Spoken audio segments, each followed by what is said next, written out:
இன்னைக்கு நாம ஜோதிடத்துல செவ்வாய் பகவானின் காரகத்துவங்கள் என்ன, அவர் உங்க ஜாதகத்துல இருக்கிற 12 வீடுகள்ல அமரும்போது ஏற்படும் நன்மைகள், தீமைகள் மற்றும் பயன்பாடுகள் என்னென்ன அப்படிங்கறத பத்தி ரொம்ப தெளிவா பேச போறோம். சரி, இத கொஞ்சம் விரிவா பார்ப்போம். செவ்வாய் அப்படின்னாலே அது நமக்கு கோபம், வேகம் அப்படின்னு தானே உடனே தோணும். ஆனா அந்த வேகத்துக்கு பின்னால இருக்கிற ஆச்சரியமான உண்மைகள் என்னென்ன, உங்கள் வாழ்க்கையின் பல்வேறு கட்டங்களில் இந்த செவ்வாய் எப்படி செயல்படுகிறார் என்பதை நாம் ரொம்ப சுவாரஸ்யமாக பார்க்க போறோம். இங்க ஆச்சரியப்பட வைக்கும் விஷயம் என்னவென்றா, செவ்வாய் என்பது வெறும் கோபம் அல்ல, அது ஒரு மாபெரும் ஆற்றல். அந்த ஆற்றல் எந்த இடத்தில் அமர்கிறதோ அதற்கேற்ப அது நன்மையையோ அல்லது சவாலையோ கொடுக்குது. ஆமா, ஒரு பெரிய நெருப்பு மாதிரி சொல்லலாம் இல்லையா? கண்டிப்பா. இப்ப பாத்தீங்கன்னா, செவ்வாய் கிரகத்தில் பொதுவான குணாதிசயங்களை ஆதாரங்கள் மிக அழகாக பட்டியலிட்டிருக்கு. செவ்வாய் சகோதரர்களை குறிக்கும் கிரகம். அதே மாதிரி பெண்களுக்கு கணவனை குறிக்கும் கிரகமும் செவ்வாய் தான். அது மட்டும் இல்லாம ரத்தம், தைரியம், முகம் மற்றும் மலர்க்குடல் ஆகியவற்றிற்கும் செவ்வாயே காரகன் அப்படின்னு சொல்லப்படுது. இதை ஒரு பெரிய கண்ணோட்டத்தில் இணைத்து பார்த்தால் செவ்வாய் ஒரு பூமிக்காரகன் மற்றும் யுத்தக்காரகன். சரியா சொன்னீங்க.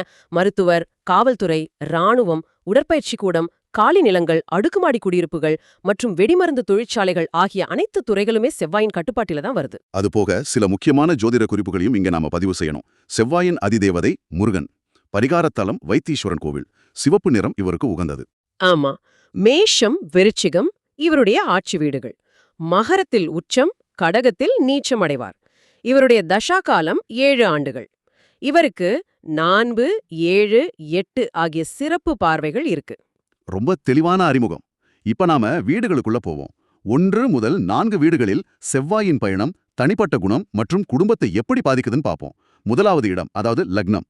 லக்னத்துல செவ்வாய் இருந்தா என்ன நடக்கும்னு நினைக்கிறீங்க?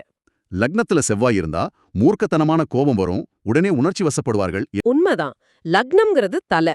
அங்க நெருப்பு இருந்தா இவங்க எதற்கும் யாருக்கும் பயப்பட மாட்டார்கள்.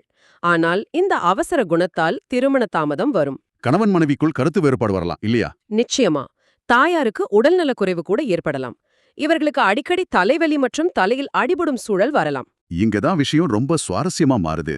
2ஆம் இடம், அதாவது தனம், வாக்கு, குடும்பம் ஆகியவற்றை குறிக்கும் இடம். இங்க செவ்வாய் இருந்தால் இவர்களுடைய வாய்தான் இவர்களுக்கு முதல் எதிரி. பேச்சில் வேகம் இருக்கும், முன்பின் யோசிக்காமல் சடசடவென பேசி வம்பில் மாட்டுவார்கள். கையில் காசு தங்காது. அதிலும் அது புதன் வீடாக இருந்தால் தோஷம் அதிகம்னு சொல்றாங்க.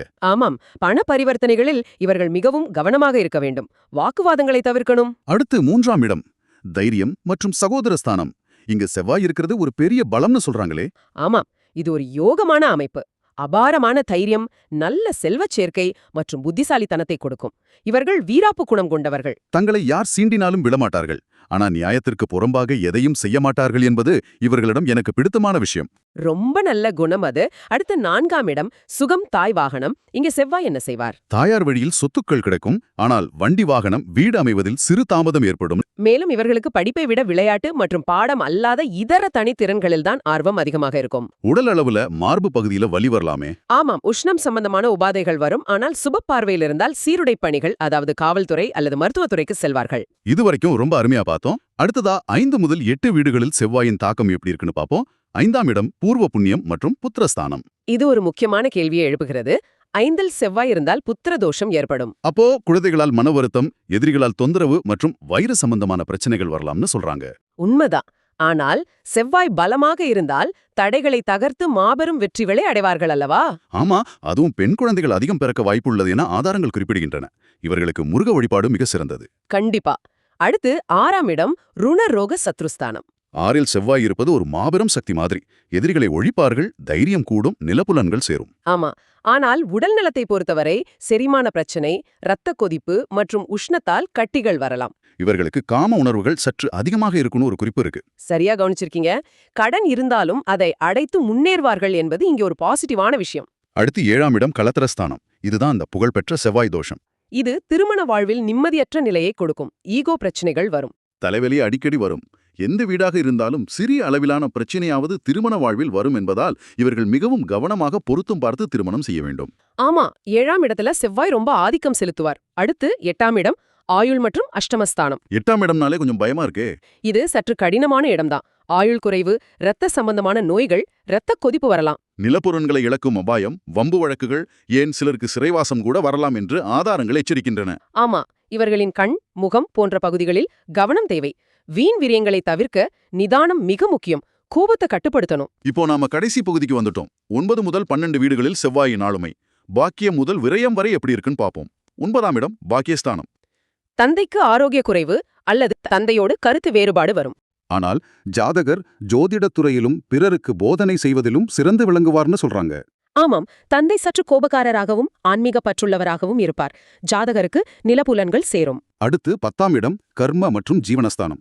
ஆக இதற்கெல்லாம் என்ன அர்த்தம்? 10ல் செவ்வாய் இருப்பது திக்பலம் எனப்படும் மாபெரும் பலமாமே. நிச்சயமாக பெரிய மனிதர்களின் தொடர்பு, உயர்ந்த பதவிகள், அதாவது காவல்துறை, மருத்துவம் போன்ற துறைகள் மூலமாக பெரிய அந்தஸ்து கிடைக்கும். நெருப்பு மற்றும் கனரக வாகனங்கள் மூலமாக வருமானம் வரும்னு ஆதாரங்கள் தெளிவா சொல்லுது. ஆமாம், ஜாதகர் ராஜ அந்தஸ்தோட ஒரு வெற்றியாளராக வலம் வருவார். ரொம்ப பிரமாதம். அடுத்து 11ஆம் இடம் லாபஸ்தானம். லாப வீட்டில் செவ்வாய் இருந்தால் ஆசைப்பட்டதை ஆசைப்பட்டபடியே அடைவார்கள். பணப்புழக்கம் பிரமாதமாக இருக்கும், தொழிலில் நல்ல முன்னேற்றம் இருக்கும், ஆண் குழந்தை பெருக்க வாய்ப்புள்ளது. ஆனால் ஒரு குறை என்னவென்றால் மூத்த சகோதர சகோதரிகளுடன் சண்டை சச்சரவுகள் வரலான்னு சொல்றாங்க. செவ்வாய் எப்பவுமே தான் பெரிய ஆள்னு நினைப்பார் இல்லையா? கரெக்ட். அந்த ஈகோனால தான் உறவுகள்ல விரிசல் வருது. இறுதியா 12ஆம் இடம் அயன சயன போக மற்றும் விரயஸ்தானம். 12ல் செவ்வாய் அமைவது எதை குறிக்கிறது? இதுவும் செவ்வாய் தோஷ அமைப்பில் வரும் அதிக விரயங்களை குறிக்கும் இடம். பெண்கள் மூலம் அல்லது பெண்களாக இருந்தால் ஆண்கள் மூலம் பொருளாதார இழப்பு மற்றும் அவமானங்கள் வரலாம்னு சொல்றாங்க. ஆதாரங்கள் குறிப்பிடும் இன்னொரு சுவாரஸ்யமான தகவல், இவர்களுக்கு பெரிய பலவீனமே இவர்களுடைய சோம்பேறித்தனம் தானா? ஆஹா, ரொம்ப சுறுசுறுப்பான கிரகம் விரயஸ்தானத்துல மறையும் போது சோம்பலா மாறுது.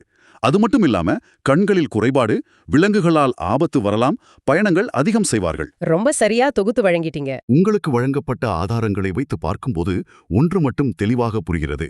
செவ்வாய் என்பது நம்ம இயக்கும் உந்து சக்தி. அது 3, 6, 10, 11 ஆகிய வீடுகளில் அமரும்போது மாபெரும் வெற்றிகளையும் மற்ற வீடுகளில் சில சவால்களையும் தருகிறது. ஆமாம், சவால்கள் வரும்போது நிதானத்தையும் குறிப்பாக உங்கள் வார்த்தைகளிலும் கோபத்திலும் ஒரு கட்டுப்பாட்டையும் வைத்துக் கொண்டால் செவ்வாயின் வேகத்தை உங்கள் வெற்றிக்கான விவேகமாக மாற்றிக்கொள்ள முடியும். ரொம்ப அருமையான ஒரு இறுதி முத்திரை. இப்போது நேயர்களாகிய உங்களுக்கான ஒரு சிந்தனை தூண்டல் கேள்வி. செவ்வாய் குறிக்கும் இந்த நெருப்பு போன்ற அளப்பரிய ஆற்றலையும் கோபத்தையும் உங்களை அழிக்கும் ஆயுதமாக அல்லாமல் உங்கள் வாழ்க்கையை ஒளிரச் செய்யும் தீபமாக நீங்கள் எப்படி பயன்படுத்தப் போகிறீர்கள்? ரொம்ப ஆழமான கேள்வி. ஒவ்வொருத்தரும் தங்களுக்குள்ள கேட்டுக்க வேண்டிய ஒரு விஷயம். இந்த கேள்வியோடு இந்த விரிவான அலசலை நாம் நிறைவு செய்கிறோம். மீண்டும் அடுத்த தேடலில் புதிய தகவல்களோடு சந்திப்போம்.